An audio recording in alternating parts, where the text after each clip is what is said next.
Hello, my name is Francesca, and I live on the east coast of Florida. And in 2015, the Lord gave me a very powerful dream. The dream was this. I was standing on the shore with 2 of my 3 children, and there were many other people standing on the shore as well, and none of us were wearing bathing suits. We were all silent, staring at the water. No one was moving.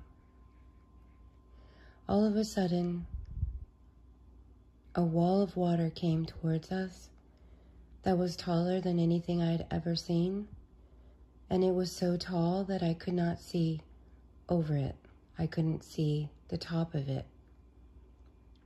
I knew in my heart at that moment that there was nothing any of us could do. There was nowhere to run, no way to prevent the inevitable. But I had absolutely no fear. None whatsoever. I grabbed my children by their hand, and the very next second, I was under the water. I didn't feel the water crash down on me. I didn't feel being thrust. I didn't feel any pain.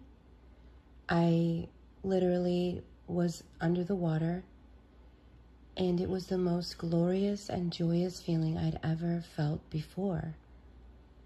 I didn't feel wet. I didn't feel the water on my skin, so to speak.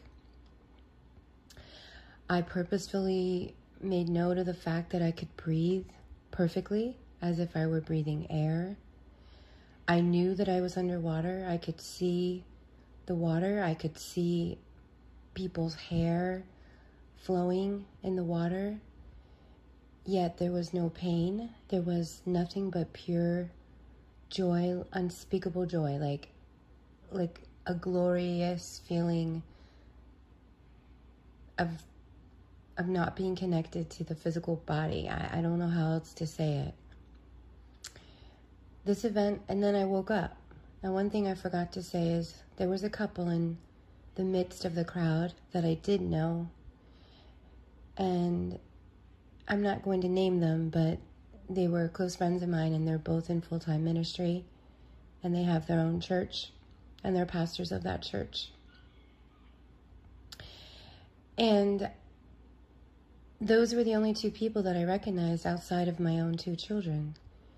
And I never understood why they were in my dream, because at the time that I had the dream, which was in 2015, I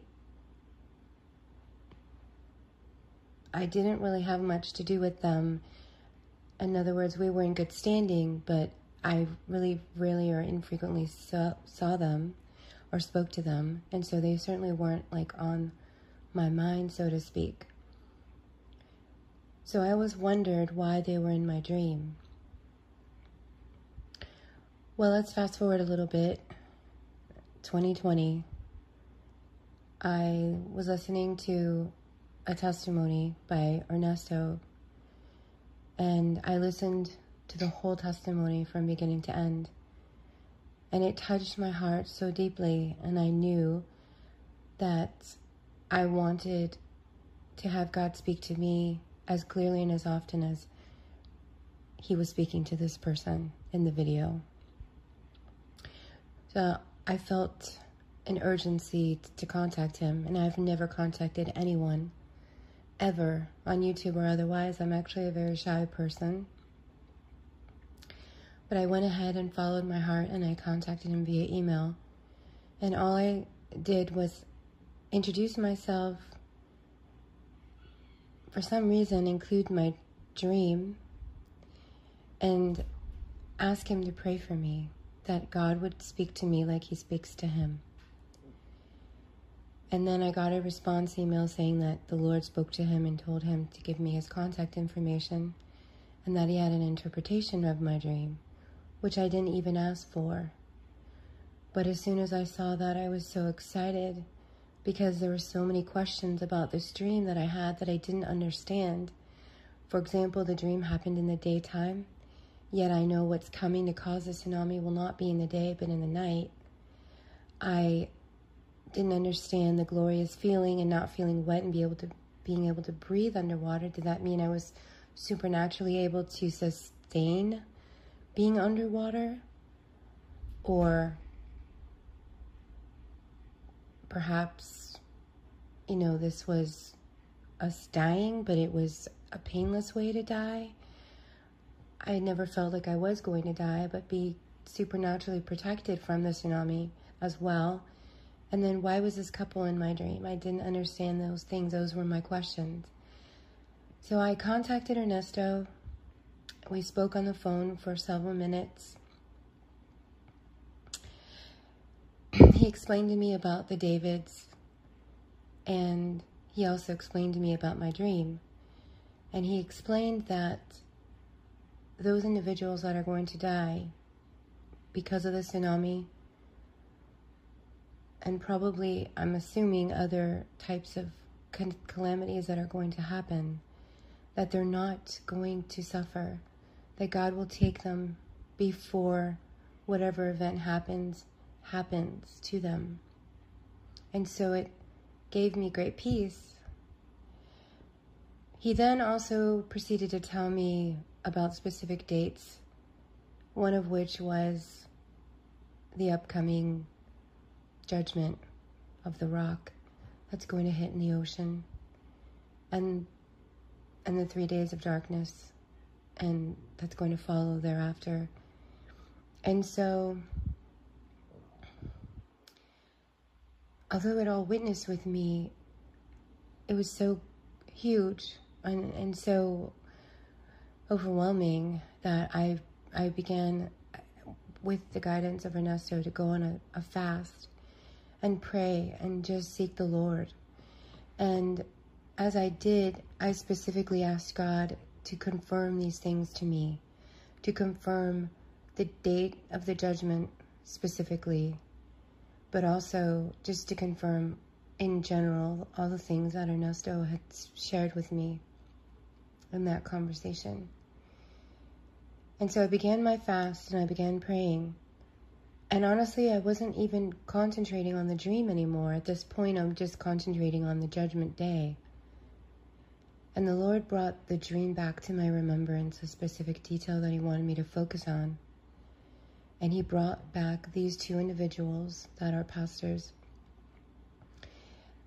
And he asked, and it's almost like he put a spotlight on them for me to take notice of them. And so I began to ask myself, what could this mean? What kinds of clues could I get from their presence in this dream and no one else? And so it came clearly to me that the Lord spoke to me and said, it's their anniversary. I will bring judgment to the world and cast the rock down to earth on their anniversary. Now, Ernesto had told me specifically that it was going to be the last day of the first week of April of 2020. And so when I got this message from the Lord that it would be on their anniversary, I had no idea what their anniversary was. And honestly, I didn't know how I was going to find it out. So I called a friend, and the friend that is very close to them didn't know their anniversary. And so then I realized and remembered that I had their phone number specifically, and that I needed to reach out and ask them this specific question. And so I did. So I texted the individual, and I didn't even give a background. I just said hello and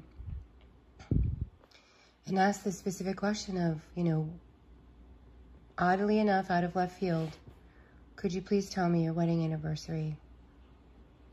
And his reply back to me was April 5th, which will be 40 years. And my heart just it felt like it just stopped for a second. Because if you look at the calendar, God is so precise. The last day of the first week of April on the calendar is Saturday, April the 4th.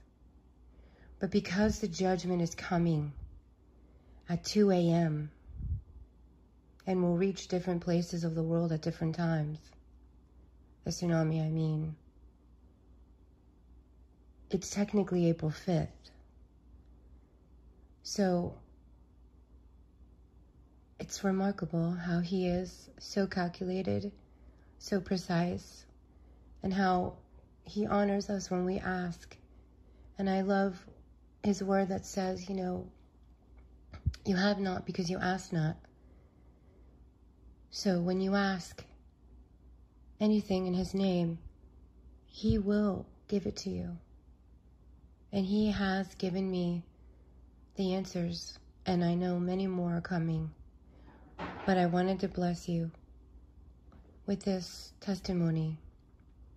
And I wanted you to know that now is the time.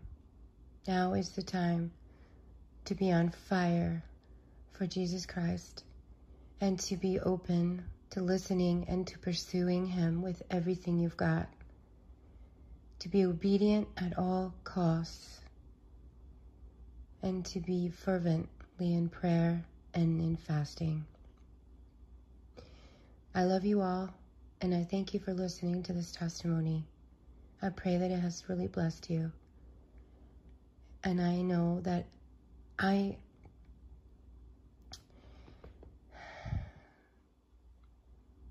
so deeply touched already by all the love and all the prayers of everyone uniting together in this new church, the body of Christ. And I'm so looking forward to heaven and how much we will have there. So be encouraged, brothers and sisters, and have a wonderful rest of the day. God bless you. Bye.